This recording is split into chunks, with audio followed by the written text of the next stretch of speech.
ఎలా ఉండేవాళ్ళు రష్మిక గారు, ఎలా ఉండేవాళ్ళు మీతో?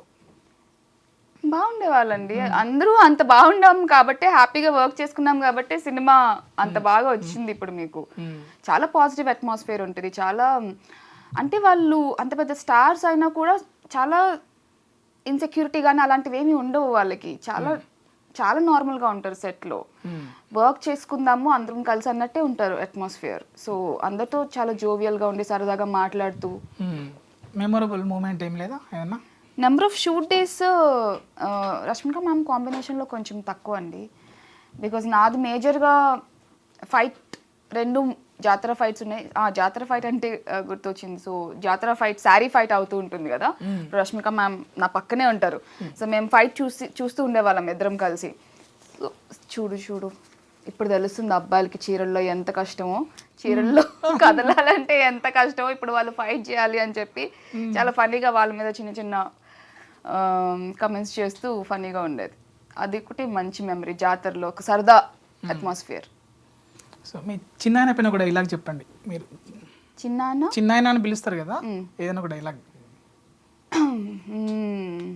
యాక్చువల్లీ ఈ రోజుతో పుష్ప పార్ట్ 1 ద రైజ్ 3 సంవత్సరాలు ఫినిష్ చేసుకుంది. పుష్ప పార్ట్ 1లో ఉన్న నా డైలాగ్ పుష్ప పార్ట్ 2కి ఫ్యూజన్ చేసి చెప్తే,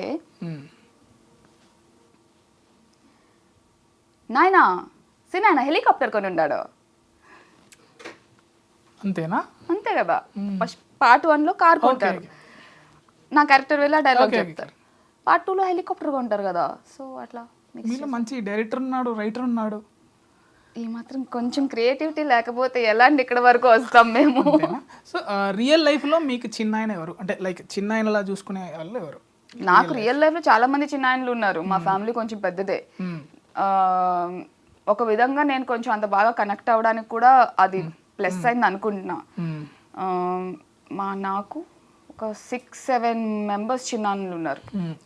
అమ్మ వైపు ఒక 4, నాన్న వైపు ఒకరు, ఇంకా కజిన్స్ లాగా అలా చిన్నాన్నలు, చాలా మంది చిన్నాన్నలు ఉన్నారు. సో నాకు ఆ ఎమోషన్కి నేను చాలా బాగా కనెక్ట్ అవుతాను. అది కొంచెం హెల్ప్ అయింది సినిమాలో కూడా. ఒకటి గుర్తు చేసుకోండి, ఏదైనా చిన్న మూమెంట్ రియల్ లైఫ్లో జరిగింది. రియల్ లైఫ్లో జరిగిందా? నాకు చిన్నప్పుడు ఒక చిన్న ఏమంటారు ఫైర్ యాక్సిడెంట్ అనను, హాట్ వాటర్ నా కాళ్ళ మీద పడింది, చాలా బాయిలింగ్ హాట్ వాటర్. సో కొంచెం బాగానే ఇంజ్యూరీ అయింది. ఒక 2 months నేను నడవలేకపోయాను. అప్పుడు మా చిన్నాన్న మా దగ్గరలోనే ఉండేవాళ్ళు. సో అక్కడ నుంచి ఇక్కడికి 2 months బెడ్ రెస్ట్ కదా, నన్ను ఎత్తుకుని తీసుకెళ్ళి వాళ్ళ ఇంట్లో టీవీ చూపించి మళ్ళీ మా ఇంటికి తీసుకొచ్చి చెల్లెలతో ఆడుకొని అలా ఒక సరదా, ఆ మెమరీ నాకు బాగా గుర్తుంది. ఆయన 2 నెలలు నన్ను దగ్గరుండి అలా చూసుకున్నారు కొంచెం చిన్నప్పుడు. సో అది మంచి మెమరీ మా చిన్నాన్నగారితో. ఎక్కడైనా మీ నేటివిటీ ఎక్కడ? మా నేటివ్ అంటే ఆరిజిన్ ప్లేస్ విజయనగరం జిల్లా అండి, కానీ పెరిగింది మొత్తం విశాఖపట్నం. ఎట్లా ఈ స్లాంగ్, ఎట్లా అది స్లాంగ్, చిత్తూరు స్లాంగ్ సినిమాలు మొత్తము. సో అది ఎన్ని రోజుల్లో పట్టేసుకున్నారు? నేర్చుకున్నా. పరేషాన్లో తెలంగాణ మాట్లాడా, ఇందులో చిత్తూరు మాట్లాడా. సో కొంచెం భాష త్వరగా పికప్ చేసుకోగలను నేను, ఏ భాష అయినా కూడా. డైలెక్ట్ ఒకటే కాకుండా తెలుగు అయినా, నార్మల్గా హిందీ అయినా కొంచెం ఆ అట్మాస్ఫియర్ క్రియేట్ చేసి నాకు ఆ లైన్స్తో హెల్ప్ చేస్తే నేను కొంచెం ఓన్ చేసుకొని అది చేయగలను. సో అదే కొంచెం ప్లస్ అవుతుంది. అంటే సినిమా వరకేనా, అంటే నార్మల్గా మాట్లాడేటప్పుడు అది ఎక్కువ అట్మాస్ఫియర్ ఉంటే కొంచెం బాగా ఉంటుందండి. కొన్నిసార్లు నేను ఏ యాసలో మాట్లాడుతున్నాను కూడా నాకు తెలియదు. మామూలుగా తెలంగాణ సినిమా ఒక 2 నెలలు పరేషాన్ కోసం అక్కడ వెళ్ళి వచ్చిన తర్వాత మొత్తం తెలంగాణే వస్తుంది నాకు. నార్మల్గా రావట్ల మాట. హైదరాబాద్ వచ్చిన తర్వాత ఇంకా ఊరు మాట ఉండిపోయింది కొంతకాలం అలా. సో అలా ఎక్కువ రోజులు ఆ ఎక్స్పోజర్ ఉంటే కొంచెం మారుతుంది చాలా. ఇప్పుడు కూడా తడబడుతున్నాను అంటే లైట్గా ఆ యాస భాష అవన్నీ మిక్స్ అయిపోతున్నాయి లోపల. లేదు, కంట్రోల్ ఏం చేయట్లేదు. అది ఏంది ఇప్పుడు, ఏంది అనాలా, ఏంటి అనాలా, ఏమి అనాలా, సో అలా ఆ మిక్స్ అయిపోయి ఉంది లోపల అన్ని చేసి. సో ఇంతకీ క్వశ్చన్ ఏంటి మర్చిపోయాను. అంటే స్లాంగ్ ఎలా నేర్చుకున్నారా? నేర్చుకున్నానండి. నాకు నేను ఈజీగా నేర్చుకోగలను. పైగా తెలుగే కాబట్టి పెద్ద కష్టం ఏం కాదు. సో అంటే మీరు సినిమా కష్టాలు ఏమన్నా పడ్డారా? సినిమా కష్టాలా అంటే అంటే అవమానాలు కానీ అంటే స్టార్టింగ్ స్టేజ్లో అంటే చిన్న షార్ట్ ఫిల్మ్ చేసుకుంటూ వచ్చారు కదా మీరు ఈ స్థాయికి. సో అప్పుడు ఎవరైనా అవమానించడం కానీ, ఎందుకంటే అప్కమింగ్ వాళ్ళకి మీరు ఒక ఇన్స్పిరేషన్గా ఉంటారు ఏదైనా మాతో పంచుకుంటే అలా.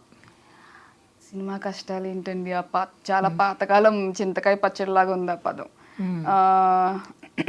చింతకాయ పచ్చడి బాగుంటుంది, ఈ పదం కాదు. సినిమా కష్టాలా, ఏ ఫీల్డ్లో అయినా ఏ కెరీర్లోనైనా ఉంటాయి, ఛాలెంజెస్ ఉంటాయండి.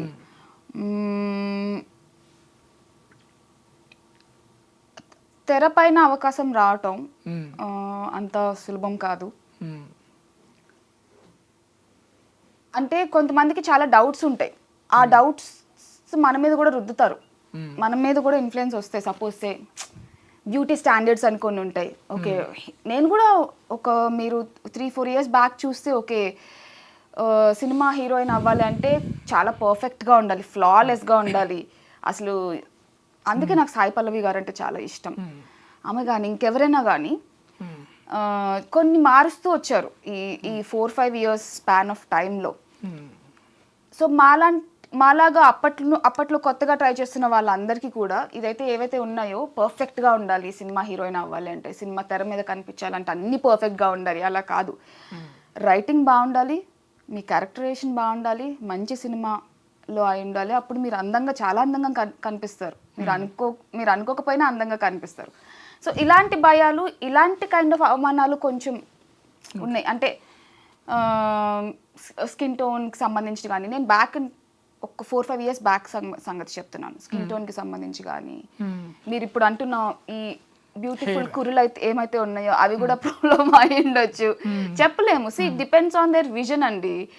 ఒక డైరెక్టర్, ఒక ఫిల్మ్ మేకర్కి ఉన్న విజన్, వాళ్ళు వాల్యూ చూస్తే ఆ వాల్యూ కనిపిస్తుంది, లేకపోతే కనిపించదు. That's it.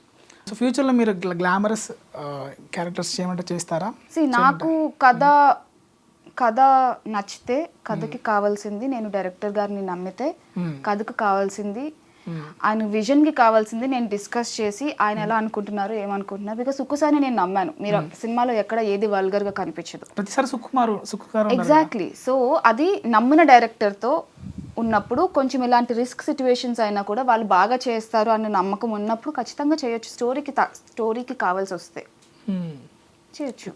So item song చేయమంటే స్పెషల్ సాంగ్ అంటున్నారు కదా? స్పెషల్ సాంగ్, స్పెషల్ సాంగ్ అలా పిలుస్తున్నారా? అంటే వర్డ్ మారితే మీనింగ్ మారిపోతుందా?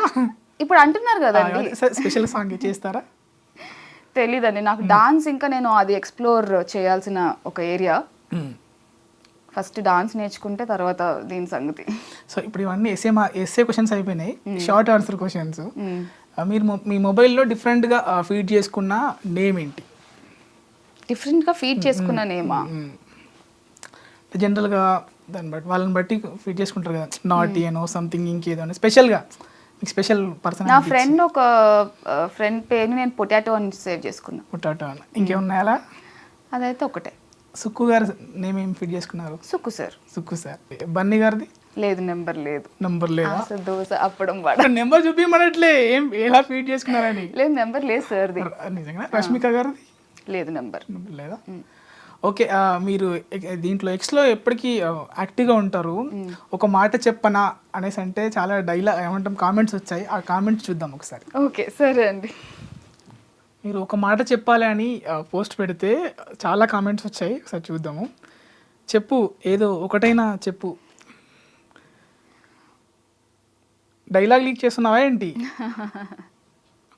How much your role duration in Pushpa 2? నాకు ఇక్కడ డౌట్ ఉంది, పుష్ప 3లో ఎంత ఉందని మీరు రోల్ డ్యూరేషన్? నా డౌట్ అంటే నా కామెంట్స్ వినరా? అసలు ఆగరా అండి పుష్ప 3 వరకు. మీరు పుష్ప 2కి ముందు కూడా ఇలానే అన్నారు, చూసారు కదా, బాగుంది కదా. అంత వెయిట్ చేయడం కన్నా కొంచెమే లీక్ చేస్తే మీ ద్వారా. ఇప్పటికే ఒక లీక్ చేశాను నేను. సరే, ఓకే అండి. చెప్పు శిరీష, సమోసా తింటావా? తిన్నాను ఇప్పుడే. నేను కూడా మీకు మాట చెప్పాలి, లవ్ యూ. Love you. చిన్న హిట్ కొడుతుంది అంటావా? Block buster. అక్క వద్దక్క, మీ బాబాయ్ వచ్చి మాకు రప్ప ఆడిస్తాడు. సో ఇలా ఏంటండి మీరు ఇలా ఇలా పోస్ట్ చేస్తే అలా కామెంట్స్ వచ్చేస్తున్నాయి. సో చూసారా మీరు, ఇది వైరల్ అయింది, నేను చదివింది. చూసాను. ఇప్పుడు మీరు చెప్పాక ఇంకా వైరల్ అయిందని అర్థమైంది నాకు. సో రప్ప చాలా ఫేమస్ అయింది, చాలా కనెక్ట్ అయ్యారు ఆ డైలాగ్ కానీ ఆ ఎమోషనల్ సిచ్యువేషన్ కానీ. సో ఇప్పుడు అందరూ నాకు ఒక ప్రొటెక్టివ్ జోన్ లాగా ఫామ్ అయింది. మా సినాన్న వల్ల నాకు ఒక ప్రొటెక్షన్ లేయర్ ఫామ్ అయింది. ఏమైనా మాట్లాడాలంటే కొంచెం రప్ప అయిపోతుంది, జాగ్రత్త చూసుకొని అంటున్నారు అందరూ. అంతే కదా. సో ఏంటి మీ అప్కమింగ్ మూవీస్ ఏంటి? అప్కమింగ్ మూవీస్ ఉన్నాయండి, ఒక 3-4 ప్రాజెక్ట్స్ రెడీ ఫర్ రిలీజ్. అయితే ఒకటి అమెజాన్ ప్రైమ్కి నేను చేసిన సిరీస్ రెడీగా ఉంది, అండ్ ప్రశాంత్ వర్మ గారి డైరెక్షన్లో సినిమా ఒకటి షూట్ ఫినిష్ అయింది. సో నెక్స్ట్ రిలీజ్కి అది ఉంది. ఎప్పుడైనా మీరు వేదికల పైన పేరు మర్చిపోయారా? ఎవరి పేరైనా వేదిక పైన? అయ్యో ఒక్కొక్క అవుతుంది, మర్చిపోవడం అని కాదు. సపోజ్ ఒక వరుసగా అందరూ గెస్ట్స్ ఉన్నారనుకోండి, అందరి పేర్లు ఇది అనుకుంటాం. అక్కడికి వెళ్ళాక ఆ ఫ్లోలో ఆ కంగారులో అటు ఇటు అవుతుంటాయి, మర్చిపోతుంటాం. అలా జరిగింది. ఓకే, ఏం చెప్పాలనుకుంటారు మీ ఫ్యాన్స్కి చివరిగా? నా ఫ్యాన్స్గా ఇంకా పుష్ప 2 సక్సెస్ఫుల్గా రన్ అవుతుంది థియేటర్స్కి వెళ్ళండి, మీ ఫ్యామిలీ అందరినీ తీసుకెళ్ళండి. ఫ్రెండ్స్తో మాత్రమే కాకుండా ఫ్యామిలీతో కూడా ఎంజాయ్ చేయండి, అండ్ కావేరిని కూడా ప్రేమించండి. తప్పకుండా, వాళ్ళు అదే పనులు ఉంటారు, అదే పనులు ఉన్నారు కూడా ఆల్రెడీ. ఓకే, థ్యాంక్ యూ పవాని గారు, నేను పిలవగానే వచ్చినందుకు. అంటే 2 రోజులు అంటే మీరు హెల్త్ బాగాలేదు అయినప్పటికీ వచ్చినందుకు చాలా thank you very much for coming. Thank you so much అండి.